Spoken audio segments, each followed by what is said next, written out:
Hey everyone, welcome back to my channel. Students, आज हम लोग क्लास 12th की इकोनॉमिक्स का पूरे चैप्टर्स का ऑब्जेक्टिव डिस्कस करने वाले हैं, including assertion and reasoning. And assertion and reasoning का मैं एक सेपरेट वीडियो बनाऊंगी और वहाँ पे आपको अच्छी तरीके से एक्सप्लेन करूँगी। तो चलिए मेरे टाइम को वेस्ट के स्टार्ट करते हैं। तो ये जो जितने भी ऑब्जेक्टिव अगर आप ये कर लेते हो तो आप 20 मार्क्स तो 101% आपको मिलने वाले हैं, इट्स माई गारंटी। चलिए स्टार्ट करते हैं। चैप्टर नंबर 1 से चूज़ द करेक्ट ऑप्शन। तो इसमें सबसे पहला क्वेश्चन क्या है, मैं इसको एक्सप्लेन करते हुए जाऊंगी आप लोगों के साथ। पहला क्वेश्चन क्या है, the branches of economics that deal with the allocation of resources. दो डिफरेंट अलोकेशन का स्टडी करता है या ब्रांचेस में डिवाइड करता है, उससे माइक्रो इकोनॉमिक्स कहा जाता है। तो आपका आंसर होगा only A. Second is concept studies under micro economics. तो कौन कौन सी कॉन्सेप्ट को माइक्रो इकोनॉमिक्स के अंदर पढ़ा जाता है, फैक्टर प्राइसिंग को और प्रोडक्ट प्राइसिंग को। जब हम बात करते हैं जनरल प्राइस यानी कि ओवरऑल प्राइस और नेशनल इनकम, पूरे देश की इनकम, तो वो आता है मैक्रो इकोनॉमिक्स में। तो वहाँ पे आपका आंसर क्या होगा, factor pricing, product pricing, C and D. Third, method adopted in micro economics analysis.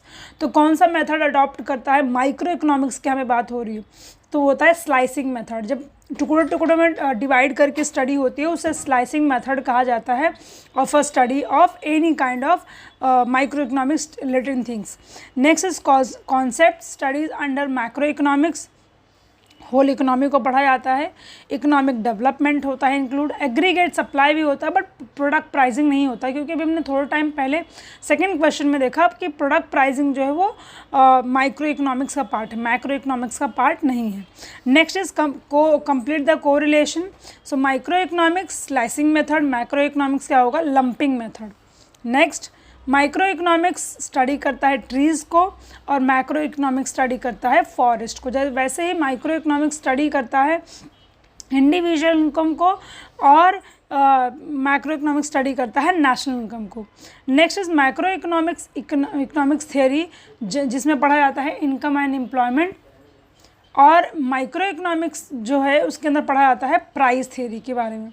Next, macros macro economics का पार्ट है और मिक्रोस जो है वो माइक्रो इकोनॉमिक्स का पार्ट है।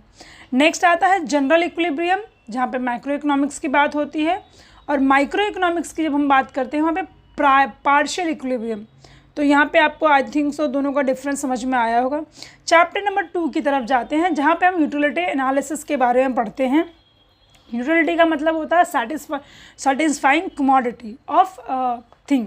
तो इसमें सबसे पहला क्वेश्चन है, in the law of diminishing margin utility Alfred Marshall assume that margin utility of money is remain constant. उनका ऐसा मानना है कि जब स्टार्टिंग में होता है तो स्टार्टिंग में जो टोटल यूटिलिटी होती है और जो मार्जिन यूटिलिटी होती है दोनों ही कांस्टेंट होती है, सेम होती है। यानी कि जब हमारी टोटल यूटिलिटी ख़त्म होती है और जब मार्जिनल हम ऐड करते हैं उस टाइम पे हमारी जो भी यूटिलिटी होती है वो सेम होती है, ठीक है, यानी कि रिमेन कांस्टेंट होती है। Next is as per the law of diminishing margin utility measurement of utility is assume to be cardinal, मतलब इसे काउंट किया जा सकता है। Another one is margin utility of commodity become negative when TU is commodity falling. Yes, जब margin utility कम negative हो जाती है जब टोटल यूटिलिटी जो होती है वो गिरने लगती है, तो उसे उस टाइम पे ये फॉल होना स्टार्ट हो जाती है। Next is point of satisfaction, means क्या होता है, आपकी टोटल यूटिलिटी मैक्सिमम हो जाएगी, मार्जिनल यूटिलिटी क्या हो जाएगी, ज़ीरो हो जाएगी। उस पॉइंट को पॉइंट ऑफ सैटिस्फैक्शन कहा जाता है। Next question, when MU is falling TU is rising. जब MU बढ़ता है, सॉरी MU कम होता है तो TU बढ़ना स्टार्ट हो जाता है, ठीक है। चलिए आगे बढ़ते हैं, नेक्स्ट क्वेश्चन को देखते हैं। Choose the correct option. तो जितने भी ओवरऑल जितने भी ऑब्जेक्टिव है सारे को ही मैंने यहाँ पे ले लिया है। तो अगर आप इतना भी पढ़ के चले जाते हो तो कोई दिक्कत की बात नहीं होगी। Next is time utility, place utility, service utility और नॉलेज। टाइम यूटिलिटी का मतलब यहाँ पे क्या हुआ यहाँ टाइम यूटिलिटी मतलब क्या, टाइम पे हर चीज़ें अवेलेबल होनी चाहिए, जैसे कि ब्लड बैंक।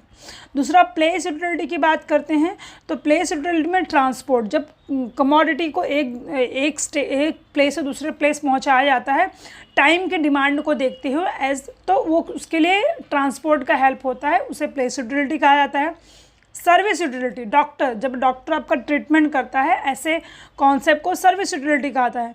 नॉलेज यूटिलिटी की बात करें तो मोबाइल फ़ोन, जिसके पास मोबाइल फ़ोन से रिलेटेड नॉलेज अच्छी खासी है, उसके लिए मोबाइल एक बहुत अच्छा हथियार है सारी चीज़ों को पाने का। Another one is statement indicate consumer equilibrium, तो यहाँ पे आएगा MU is equal to price, यानी कि ओनली B। नेक्स्ट आते हैं क्वेश्चन नंबर चैप्टर नंबर 3 पे आते हैं डिमांड एनालिसिस पे। तो कौन से कंप्लीट द फॉलोइंग स्टेटमेंट। पहला, the relationship between demand for goods and price of substitute, तो इन दोनों के बीच में क्या रिलेशन है, डायरेक्ट रिलेशन है। क्यों? क्योंकि हम जब देखो जब हमें कोई कमोडिटी की डिमांड होती है, उस टाइम पे अगर कोई कमोडिटी हमने पसंद की बट वो हमारे अफोर्डेबल प्राइस में नहीं, तो हम उसका सब्स्टिट्यूट गुड्स देखते हैं, है ना। तो दोनों के बीच में डायरेक्ट रिलेशनशिप है। दूसरा, the relationship between income and demand for inferior goods. Inferior goods क्या होता है, जो चीपर क्वालिटी का गुड्स होता है उसे इन्फीरियर गुड्स कहा जाता है। तो इन दोनों के बीच में इनवर्स रिलेशनशिप है। Symbolically the functional relationship between demand and price can be expressed as dx is equal to f bracket में px। Next, when less unit are demanded at high price it shows contraction in demand। जब price कम होती है तो demand when less unit are demanded at high price, जब price ज़्यादा price पे कम commodity demand होती है तो उसे कॉन्ट्रैक्शन इन डिमांड कहा जाता है। चैप्टर नंबर 3b की बात करते हैं, यहाँ पे भी कंप्लीट द कोरिलेशन। सबसे पहला, price elasticity of demand on linear demand curve at x axis इसे ज़ीरो कहा गया है, ज़ीरो। दूसरा, price elasticity of demand on linear demand curve y axis पे क्या होगा, इन्फिनिटी। याद रखो हमेशा एक्स एक्सिस पे ज़ीरो होता है और वाई एक्सिस पे हमेशा इन्फिनिटी रहेगा, तो आपको डायग्राम सॉल्व करने में काफ़ी हेल्प होती है। Third one is demand curve is parallel to x axis in case of perfect elasticity, perfectly inelastic, relatively elastic, relatively inelastic. तो यहाँ पे क्या होगा, डिमांड कब पैरेलल कब होता है, जब परफेक्ट इलास्टिक डिमांड होता है। Fourth, when percentage change in quantity demanded is more than percentage change it's price, इसे द डिमांड कब हमेशा कैसा होता है, फ्लैटर होता है, फ्लैटर। चैप्टर नंबर 4 पे आते हैं, सप्लाई एनालिसिस। सबसे पहला क्वेश्चन क्या है, when supply curve is upward sloping it's slope is हमेशा पॉजिटिव होता है। जब अब हमेशा याद रखो, जब हम लोग डिमांड की बात करते हैं तो उसका कर्व हमेशा डाउनवर्ड होता है और सप्लाई कर्व का हमेशा अपवर्ड होता है। तो डाउनवर्ड होने की वजह से नेगेटिव होता है और यहाँ पे अपवर्ड होने की वजह से ये क्या है, पॉजिटिव है। दूसरा क्या है, an upward movement along with the same supply curve, यहाँ पे क्या है, expansion of supply. Next, a rightward shift in supply curve shows increase in supply. Fourth question, other factor remain constant when less quantity is supplied only due to fall in price it shows contraction of supply। इसका मतलब क्या हुआ, अच्छा ऊपर वाले का भी, जब राइट वर्ड में सप्लाई कर्व शिफ्ट होता है उसे इंक्रीज इन सप्लाई कहते हैं, और जब लेफ्ट वर्ड में होता है तो उसे डिक्रीज इन सप्लाई कहते हैं। ओके, जब अपवर्ड मूवमेंट होता है तो उसे एक्सपांशन सप्लाई कहा जाता है, और जब डाउनवर्ड मूवमेंट होता है तो उसे कॉन्ट्रैक्शन ऑफ सप्लाई कहा जाता है। Net addition made to the total revenue by selling an extra unit of commodity, मतलब जब हम कमोडिटी से ज़्यादा बेचते हैं उसे मार्जिनल रेवेन्यू कहा जाता है। क्वेश्चन नंबर 2 की बात करते हैं, complete the correlation. Expansion of supply, price rises, contraction of supply, price fall होती है। इन दोनों के बीच में डिफरेंस समझो। दूसरा, टोटल रेवेन्यू, इसका फॉर्मूला क्या है, P into Q, price multiplied by quantity. दूसरा, टोटल कॉस्ट का फॉर्मूला क्या है, TFC, प्लस TVC, और एवरेज कॉस्ट का फॉर्मूला क्या है, TC divide by TQ, total cost divide by total quantity. 4 demand curve हमेशा डाउनवर्ड होता है, अभी थोड़ा टाइम पहले बताया, सप्लाई कर्व हमेशा अपवर्ड होता है। 5th price change in supply other factor remain constant variation, तो प्राइस जहाँ पे कांस्टेंट होता है उस वहाँ पे चेंज इन सप्लाई होता है, और अदर फैक्टर जहाँ पे कांस्टेंट होता है उसे वेरिएशन ऑफ सप्लाई कहा जाता है। Chapter number 5, choose the correct option. In economic sense market include following activity, कौन कौन सी, the place where goods are sold and purchase, correct है, ऐसी जगह जहाँ पे गुड्स को खरीदा और बेचा जाता है। फिर an arrangement through which buyer and seller come in close contact with each other directly और इनडायरेक्टली, तो ये जो है वो इकोनॉमिक टर्म्स में है ना, इकोनॉमिक टर्म्स में ये करेक्ट आंसर है। And a shop where goods are sold and all about the, तो इकोनॉमिक सेंस में ये मार्केट की एक्टिविटी है, डायरेक्टली और इनडायरेक्टली सेलर और बायर कांटेक्ट में आते हैं जहाँ पर कमोडिटी का बाय और सेल होता है, तो वहाँ पे आपका आंसर होगा B. Second, classification of market on the basis of place, सबसे पहले लोकल मार्केट, फिर national market and then international market, तो आपका आंसर होगा ओनली ए। फिर आएगा homogeneous product is a feature of this market, तो कौन सा है यहाँ पे, परफेक्ट कंपटीशन, यहाँ पे मैंने टिक करके इसलिए ऑलरेडी रखा हुआ है ताकि जब आप पढ़ने बैठे तो आपको डिफ़िकल्टी क्रिएट ना हो, आपको भी इजी लगे पढ़ने में, ठीक है। मैं सॉल्व करने आती तो वीडियो बहुत लेंदी हो जाता, जिस वजह से मैंने इसको सॉल्व ऑलरेडी कर लिया है। Next, under perfect competition seller are only price taker, price taker होता है सेलर, प्राइस मेकर कौन होता है, मोनोपोली का जो भी मोनोपोली के मार्केट में प्राइस मेकर होता है। Complete the correlation, perfect competition free entry and exit, और मोनोपोली में हमेशा एंट्री बैरियर होता है। प्राइस टेकर कौन है, परफेक्ट कंपटीशन, प्राइस मेकर कौन है, मोनोपोली, अभी मैंने थोड़ा टाइम पहले बताया आपको। Single price, perfect competition, discriminate जहाँ पे प्राइस को किया जाता है वहाँ पे मोनोपोली उसको कहते हैं। Find the odd word out, selling cost, free goods, advertisement, hoarding, window display और पेटेंट्स, तो ये सारे जो भी फॉर्म है वो सेलिंग कॉस्ट के टाइप से आप उसके इंक्लूड टर्म्स हैं, और यहाँ पेटेंट्स जो है डिफरेंट कॉन्सेप्ट है इसलिए वो ऑड है। Market structure on the basis of monopoly, market का स्ट्रक्चर है, ओलिगोपोली है, परफेक्ट कंपटीशन भी है, but very short period of time, ये टेन्योर बेसिस पे है इसलिए ये ऑड वर्ड आउट है। नेक्स्ट, फीचर्स ऑफ मोनोपोली, तो यहाँ पे प्राइस मेकर भी है, एंट्री बैरियर भी है, लैक ऑफ सब्स्टिट्यूट भी है, पर मेनी सेलर जो है इसका फीचर नहीं है इसलिए ऑड वर्ड आउट है। Next, legal monopoly, patents, OPEC और कॉपीराइट और ट्रेडमार्क, तो आपको समझ में आ रहा होगा कि लीगल मोनोपोली में ओपेक नहीं आता, इस वजह से ये ऑड वर्ड आउट है। चैप्टर नंबर 6 की बात करते हैं, choose the correct option. Statement that are incorrect in relation to index number, तो index number is geographical tool, ये बिल्कुल भी गलत आंसर है। Index number is a measure change in the air pressure, बिल्कुल भी नहीं करता। तो index number measure relative change in an economic variable, correct है, उसको मेजर करता है। Index number are specialise average, ये भी करेक्ट आंसर, तो आपका आंसर होगा C and D. Second, statement that highlight the significant of यानी कि importance of index number. Number 1, index number are useful for making future prediction, correct है।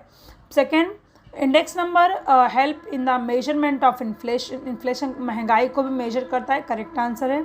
Index number help the frame suitable policy, ये भी correct है।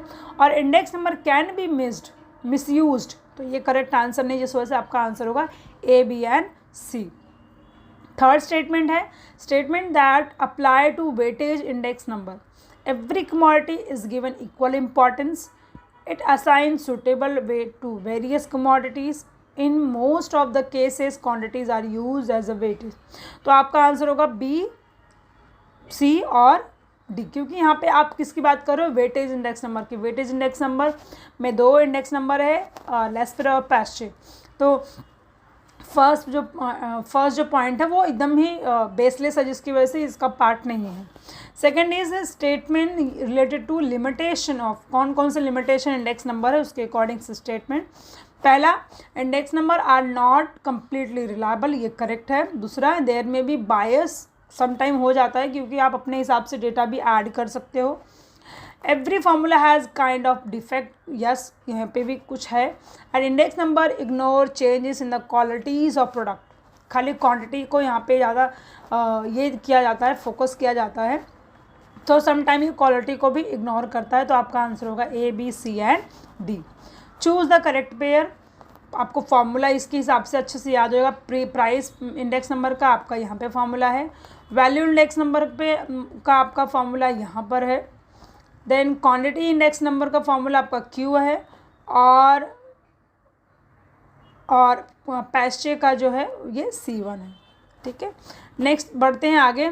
Complete the correlation, price index number inflation, और agriculture production में जब बात करते हैं quantity index number. P0 stands for base year and P1 stands for current year. Laspeyres index number base year, और पैस्चे किस पे हाईलाइट करता है, करंट ईयर को। फिर जो सिंगल वेरिएबल है वो यूनिवेरिएट इंडेक्स नंबर में आता है, और जो कंपोजिट है वो ग्रुप ऑफ वेरिएबल में आता है। नेक्स्ट आता है index national income, chapter number 7। First question, while estimation national income we are include only final goods and services. क्या हम अवॉइड करते हैं डबल काउंटिंग को, किसी भी कमोडिटी की प्राइस को 2 टाइम ऐड नहीं किया जा सकता है। सिंगल जो फाइनल गुड्स और सर्विसेज का प्राइस होता है उसी को नेशनल इनकम में इंक्लूड किया जाता है। Next, NDP is obtained by deduction from GDP. In India national income is estimated using किसका method, combination of output and income method को ऐड करके नेशनल इनकम को एस्टिमेट किया जाता है। नेक्स्ट, कोरिलेशन, जीडीपी का फॉर्मूला क्या है, C+I+ consumption, investment, government, export minus import, और जीएनपी का तो यहाँ पे लिखा हुआ है already. Output method product method या इसे इन्वेंट्री मेथड भी कहा जाता है। थ्योरेटिकल डिफिकल्टी ट्रांसफर पेमेंट, और valuation of inventory practical difficulty. Identify the wrong pair और इनकरेक्ट पेयर। तो फाइनेंशियल नेशनल इनकम कमेटी जो है 1949 को आई। फाइनेंशियल ईयर क्या है हमारा, 1 April to 31 March. Income method का फॉर्मूला क्या है, national income is equal to rent, wages, interest, profit, mix income, net income from abroad. और एक्सपेंडिचर का क्या है यहाँ पे, national income is equal to rent, wages, income, interest and profit. तो ये फॉर्मूला रॉन्ग है, इसलिए आपका आंसर होगा डी। चैप्टर नंबर 8 पे आते हैं, public finance in India. First question, optional function of government क्या है, provision of provision of education and health service, लोगों को एजुकेशन प्रोवाइड कराना, हेल्थ सर्विस प्रोवाइड कराना। And C, provision of social security, लोगों को सिक्योरिटी भी प्रोवाइड कराना is the optional function of government. Next, obligatory function कौन सा है, only B, maintenance of law and order. Next is public finance is the one of those of subject which are on the borderline between economic and politics. तो आप ये किसका view है, professor Hugh Dalton का। Next, non tax revenue क्या है, direct tax, indirect tax, direct tax, fees levy. तो यहाँ पे आपका आंसर होगा सी एंड डी, ये क्योंकि ये दोनों जो है वो non tax source of revenue है गवर्नमेंट का।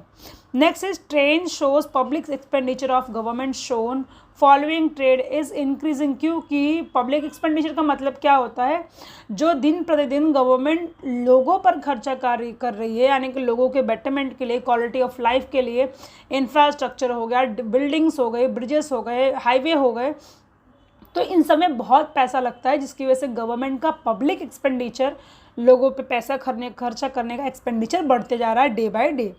Identify the right pair of from the option. Direct tax किसे कहा जाता है, पर्सनल इनकम टैक्स, जो आप एक पर्सन अपने इनकम से भरता है।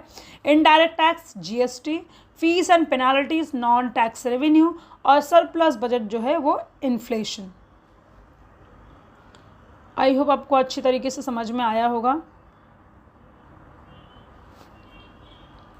Next is chapter number 9, money market and capital market in India. चलिए आगे बढ़ते हैं। फर्स्ट क्वेश्चन है development financial institution were establish to for what? Develop industry, agriculture and other key sector. Second, money market face shortage of funds. Why? Due to inadequate saving habit. Next, individual investor have loss confidence in the capital market. क्यों? क्योंकि यहाँ पे financial scam बहुत ज़्यादा होता है. Fourth, commercial bank act as a intermediator in the financial system. So यहाँ पर financial system to mobilize the saving and allocate them to the various sector of the economy. Correlation, money market, short term fund, long term fund में क्या आएगा? Sorry, यहाँ पे आ गया capital firm. I am so sorry, ये आएगा capital market.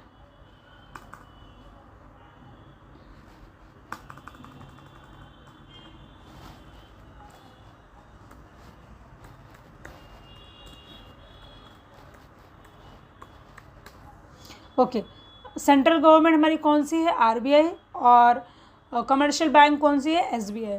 Cooperative bank organise sector, और indigenous bank जो आता है वो अनऑर्गेनाइज सेक्टर में आता है. Next, primary market new issue करता है और सेकेंडरी मार्केट ओल्ड इशू करता है. Type, find the odd word types of bank. Saving, demat, recurring, current account. तो यहाँ पे डीमैट अकाउंट जो है वो जो बैंक है वो पब्लिक के लिए एक एंसिलरी फंक्शन है, पब्लिक को प्रोवाइड कराती है, तो ये it's not a part of types of bank account. Next is unregulated financial intermediator, mutual fund. इसका आंसर होगा क्योंकि इट्स अ डिफरेंट पार्ट, वो रेगुलेटेड फाइनेंशियल इंटरमीडिएटर में आता है. फाइनेंशियल एसेट्स, तो यहाँ पे bond, government security, derivatives, but land नहीं है क्योंकि ये नेचुरल रिसोर्सेस है, कह सकते हैं. Next is quantitative tools, bank rate, open market. Financial foreign exchange market जो है ये क्वांटिटेटिव टूल नहीं है क्योंकि ये एक डिफरेंट पार्ट है, इसलिए it's not part of this. Assets and reasoning actually मैं आपको दूसरे वीडियो में बताना चाहती थी अच्छी तरीके से, बट इस टॉपिक को छोड़ के बाकी हम डिस्कस कर लेते हैं. इसका मैं एकदम स्पेसिफिक वीडियो बनाऊंगी जहाँ पे मैं आपको डिटेल में एक्सप्लेन करने वाला हूँ, तो इसको थोड़ा सा स्किप करके हम बढ़ते हैं आगे चैप्टर नंबर 10 की तरफ. Chapter number 10, foreign trade of India. सबसे पहला types of foreign trade, import, export, entrepot. Internal trade जो है वो क्या है? Domestic trade. इसी वजह से आपका आंसर होगा A, B and C. Export trade of India, foreign trade includes, यहाँ पे इंजीनियरिंग गुड्स इंडिया एक्सपोर्ट करता है, जेम्स एंड ज्वेलरी करता है, टेक्सटाइल एंड रेडीमेड गारमेंट्स करता है, गोल्ड इंपोर्ट करता है, इसलिए आपका आंसर होगा A, B and C. Role of foreign trade is, okay, last question. Role of foreign trade is to earn foreign exchange, to encourage investment, lead division of labor and bring change in the composition of export. तो आपका answer होगा, पहली बात तो foreign trade का main purpose होता है foreign exchange gain करना, इन्वेस्टमेंट को इनकरेज करना और डिवीजन ऑफ लेबर को करना. तो ये तीन रोल जो है वो फॉरेन ट्रेड के, तो आपका आंसर होगा ए, बी एंड सी. तो मैंने जितने भी ऑब्जेक्टिव थे इस पूरे क्लास 12 के वो मैंने यहाँ पे कवर कर दिए हैं. होप सो आपको अच्छा लगा होगा और अपनी पढ़ाई को ऐसे ही कंटिन्यू रखिए. कोई डाउट क्वेरी होती है तो आप मुझे कमेंट बॉक्स में पूछ सकते हैं, मैं ट्राई करूँगी, मैं आपका आंसर ज़रूर दूँगी, मुझे अच्छा लगेगा. चलते हैं मिलते हैं अगले वीडियो में जहाँ पे हम और कुछ नए टॉपिक के साथ डिस्कस करेंगे. Thank you so much everyone.